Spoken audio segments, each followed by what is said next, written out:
Aujourd'hui, nous allons examiner une affaire datant de la seconde moitié du 19e siècle. Installez-vous confortablement pendant que nous partons aux États-Unis. En 1871, Jamestown, dans l'État de New York, était une ville industrielle en pleine expansion dans le comté de Chautauqua, située à côté du lac Chautauqua. C'était une communauté dynamique d'ateliers, moulins, fonderies et petites entreprises, où les gens venaient souvent chercher travail et opportunités. À l'ouest de Jamestown, une brasserie était tenue par Charles Marlowe, un immigrant allemand qui la possédait et dirigeait depuis environ 2 ans. Il y vivait avec sa femme Augusta, leurs 2 enfants, et la belle-mère de Monsieur Marlowe, Madame Julia Altman. Il y avait un employé à temps plein à la brasserie, un jeune ouvrier polonais nommé Valentin Benkowski. Il parlait très peu anglais, mais comprenait un peu l'allemand. Il y avait aussi 2 ouvriers à temps partiel qui aidaient, quand c'était nécessaire. La brasserie était un lieu populaire à Jamestown, et Monsieur Marlowe s'était forgé une réputation d'homme travailleur et industrieux. Chacun savait cependant qu'il était très endetté. Malgré le succès apparent de la brasserie, le coût de la création et de l'entretien de l'entreprise avait placé Monsieur Marlowe sous une pression financière constante. Les créanciers venaient souvent, les paiements étaient retardés, et des rumeurs disaient que l'entreprise, malgré son apparence prospère, ne survivait que grâce à l'argent emprunté et à la ténacité de Monsieur Marlowe. Alors que Monsieur Marlowe peinait à maintenir son entreprise à flot, en août 1871, un homme nommé William Bachman arriva à Jamestown, disant aux gens qu'il cherchait des terres et des propriétés. Il était venu de Toledo, dans l'Ohio, et on l'avait orienté vers un homme nommé Louis Donner, qui avait une maison à vendre au bord du lac. Il a également parlé à Christian Schmitz, qui voulait vendre sa ferme. Monsieur Bachman semblait intriguer les habitants de Jamestown et il y avait des rumeurs sur la somme d'argent qu'il transportait. Certains affirmant qu'il s'agissait de 1400 $, tandis que d'autres disaient l'avoir entendu dire que c'était 6000. Le mardi 15 août 1871, Monsieur Bachman s'est rendu à la brasserie vers l'heure du déjeuner et a entamé une conversation en allemand avec Monsieur Marlowe. Les 2 hommes semblaient bien s'entendre. Immigrés travailleurs, ils étaient habitués à de longues heures de labeur, loin de leur pays natal. Peu après, Monsieur Marlowe l'a invité à passer la nuit au logement de la brasserie. Monsieur Bachman accepta l'offre, mais expliqua qu'il avait d'abord quelques affaires à régler. Vers 11 heures du soir, il revint et Monsieur Marlowe le conduisit dans une chambre en face de celle occupée par son ouvrier, Valentin Benkowski.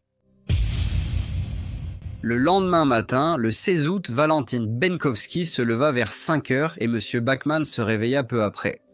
Les 2 hommes descendirent et burent une bière avant le départ de Monsieur Bachman. Une fois qu'il fut parti, Monsieur Marlowe parla de lui à son ouvrier. Il déclara que, bien que l'homme ait prétendu posséder une grande somme d'argent, il n'était pas convaincu qu'il en avait réellement, et qu'il irait donc au centre de Jamestown pour savoir si quelqu'un le connaissait ou pouvait confirmer la véracité de son histoire. Charles Marlowe chargea alors des fûts de bière sur une charrette et partit. Cependant, étrangement, vers 11 heures du matin, il revint à la brasserie accompagné de William Bachman. Les 2 hommes entrèrent ensemble dans la brasserie. Monsieur Bachman retira son manteau et ses chapeaux et les posa sur un banc avant de les emporter dans la salle où l'on buvait. Là, les hommes versèrent de la bière et discutèrent.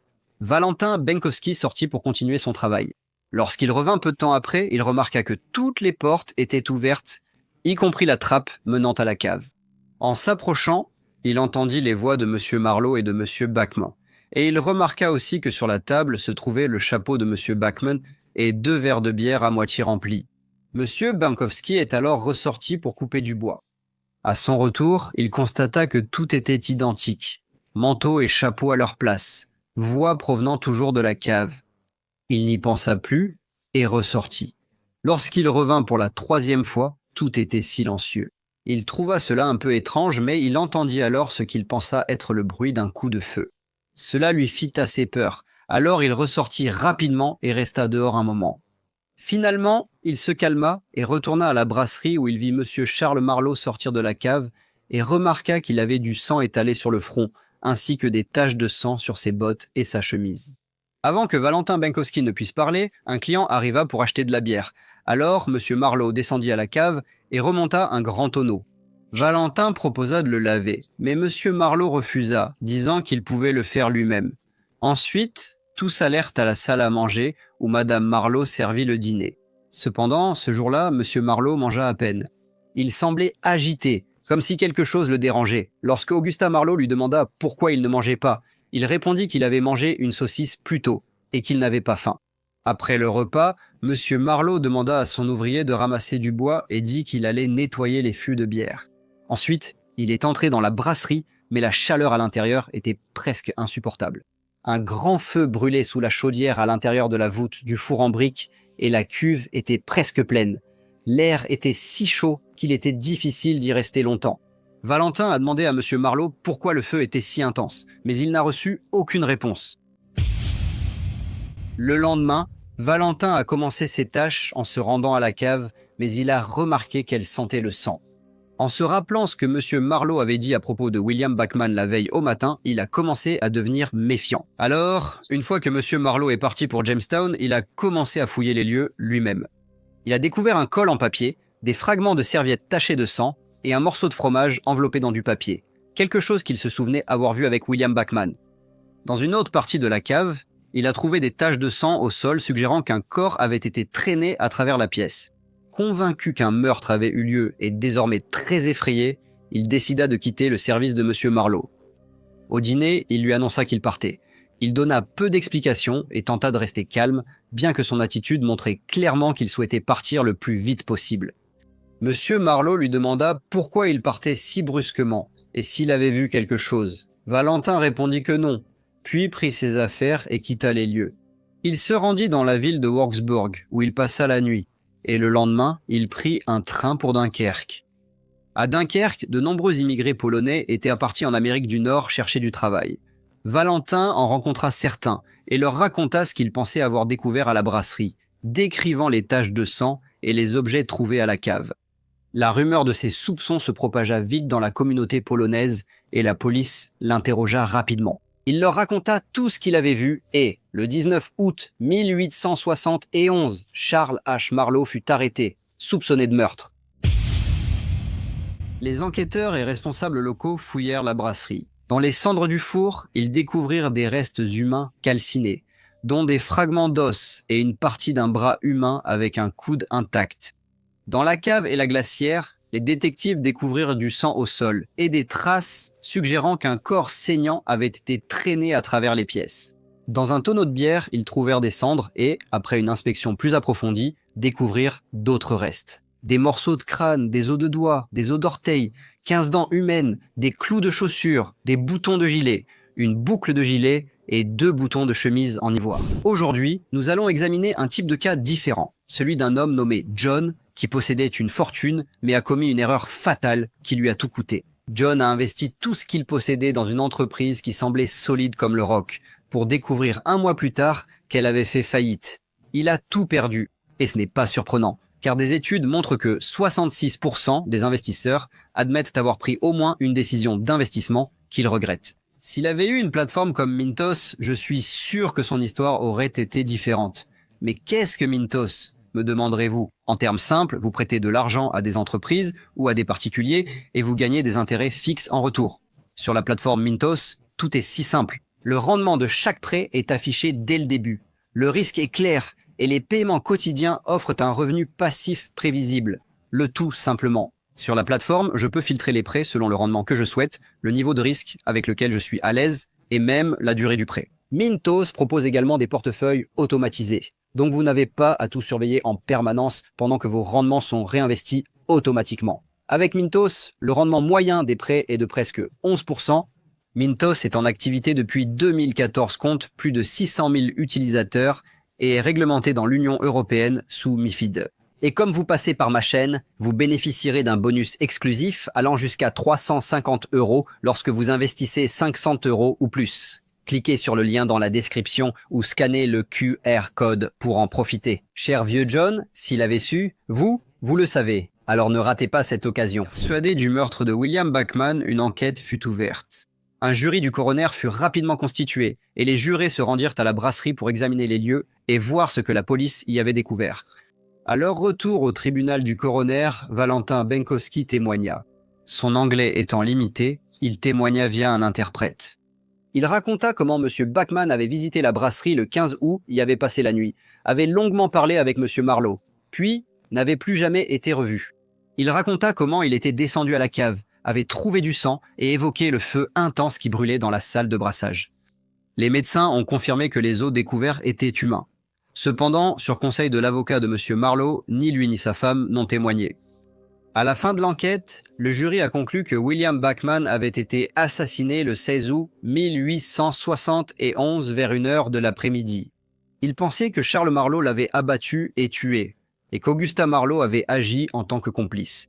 L'acte d'accusation officiel contre le couple était très large et reflétait l'incertitude sur les derniers instants de la victime et l'état des restes découverts.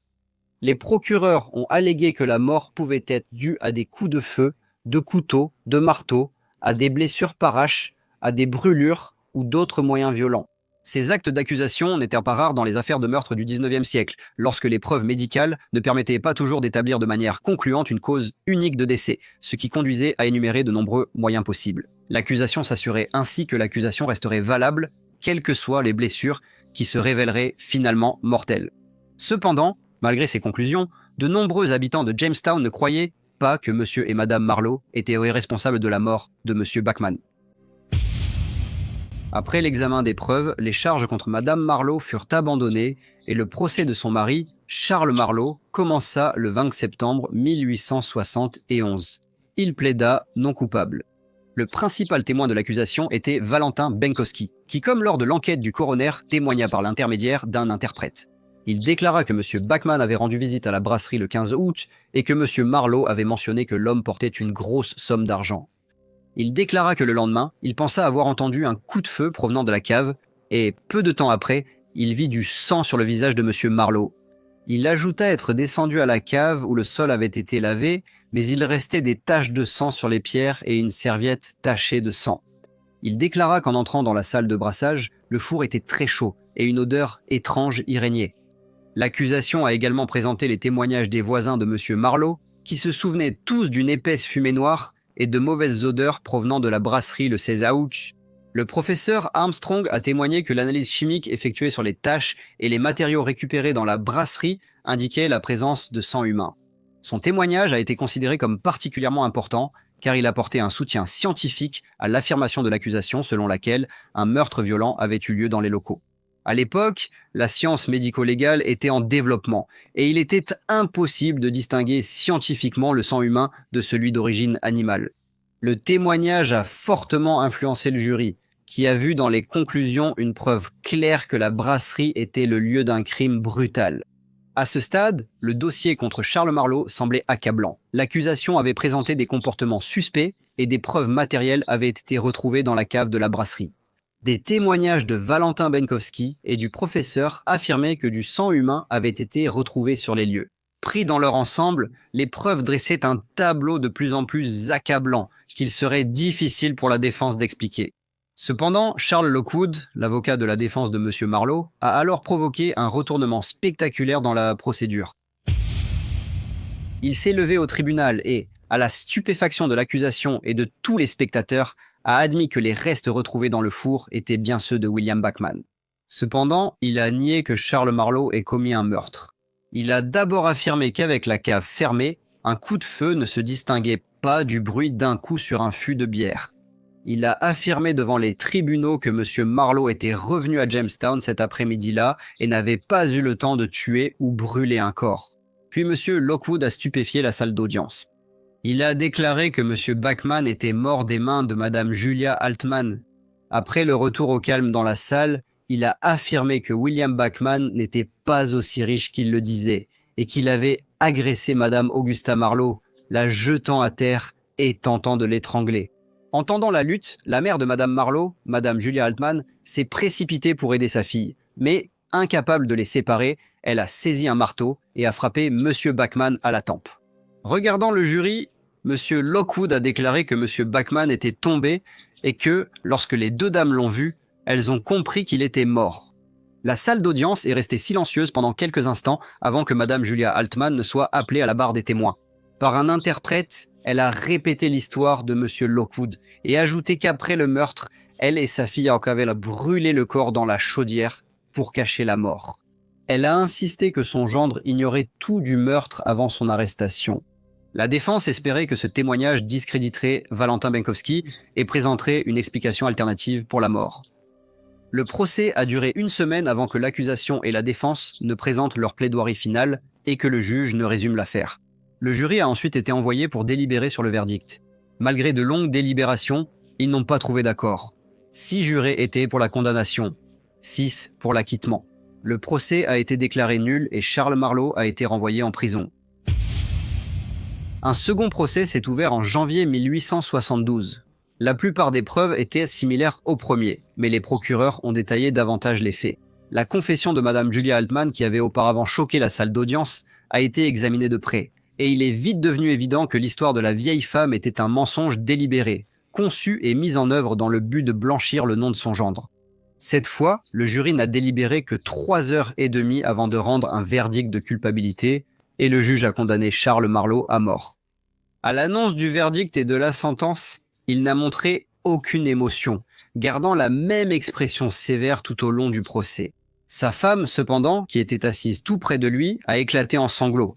Elle n'était pas la seule à le faire. De nombreuses femmes assises dans la galerie se sont également mises à pleurer. Charles Marlaud a ensuite été conduit à la prison de Mayville pour attendre son exécution. Pendant son séjour là-bas, il est resté très présent dans l'œil du public. Durant son emprisonnement, il a tenté de s'évader en essayant de scier les barreaux de la fenêtre de sa cellule avec 2 petites scies. La tentative a été découverte avant qu'il ne puisse faire de réels progrès. Et lorsque les gardiens de prison ont enquêté sur la façon dont les outils étaient entrés dans la prison, ils ont conclu qu'ils avaient été dissimulés dans les talons d'une paire de pantoufles que Madame Augusta Marlaud avait livrée à son mari. Suite à la découverte de la tentative d'évasion, les autorités pénitentiaires ont renforcé leur surveillance sur Monsieur Marlaud et l'ont transféré dans une autre cellule où il a été placé sous une surveillance beaucoup plus stricte. L'intérêt du public pour l'affaire s'accrut à l'approche de la date d'exécution, alors qu'il semblait certain qu'il serait bientôt conduit à la potence. Puis, à la veille même de sa pendaison prévue, un sursis dramatique arriva. Il est apparu que l'un des jurés du second procès, un homme nommé Sébastien Lorraine, s'était déjà forgé l'opinion que M. Marlaud était coupable avant même le début de la procédure. Son équipe de défense a immédiatement cherché à obtenir un nouveau procès, mais le 11 juin, l'affaire a été portée devant la Cour suprême, où la condamnation et la sentence ont été confirmées. Une nouvelle date d'exécution a été fixée au 2 août. M. Marlaud a continué de nier toute responsabilité dans la disparition de William Bachman, mais le 1er août, la veille de son exécution, il a finalement donné un récit complet du meurtre. Il a dit que les 2 hommes avaient bu ensemble à la brasserie avant qu'il ne convainque M. Bachman d'aller à la cave. Il a dit avoir mis de la strychnine dans une bière et la lui avoir donnée. Il a déclaré que, malgré les violentes convulsions causées par le poison, M. Bachman n'est pas mort tout de suite. Alors, il l'a frappé plusieurs fois à la tête avec une barre de fer. Il a dit qu'après le meurtre, il avait démembré le corps et mis les morceaux dans le four de la brasserie. Il a admis qu'Augusta Marlaud savait ce qui s'était passé et qu'elle l'avait ensuite aidé à retirer et à disperser les cendres. Cette confession a confirmé les soupçons de la police. Monsieur Marlaud avait tué Monsieur Bachman pour lui voler son argent. Dans une remarque finale glaçante, Monsieur Marlaud a affirmé qu'il aurait aussi tué Valentin Benkowski s'il avait compris qu'on le soupçonnait. Lorsque Charles Marlaud a été conduit à la potence, il y avait tellement de spectateurs que le shérif a demandé à ceux qui étaient au-devant de s'agenouiller afin que les personnes situées plus loin puissent voir la scène. À 12h10, le vendredi 2 août 1872, Charles Marlaud a été pendu. Il laissa derrière lui sa femme Augusta et leurs 2 jeunes enfants, un garçon de 6 ans et une petite fille de 3 ans. Madame Marlaud ne put pas maintenir la brasserie en activité. Alors, accompagnée de ses enfants et de sa mère, elle quitta Jamestown et alla s'installer à Parker's Landing, en Pennsylvanie. Bonjour à tous et merci beaucoup de votre écoute. Comme d'habitude, n'hésitez pas à laisser vos commentaires ou retours. Et j'espère vous retrouver tous lors du prochain Briefcase.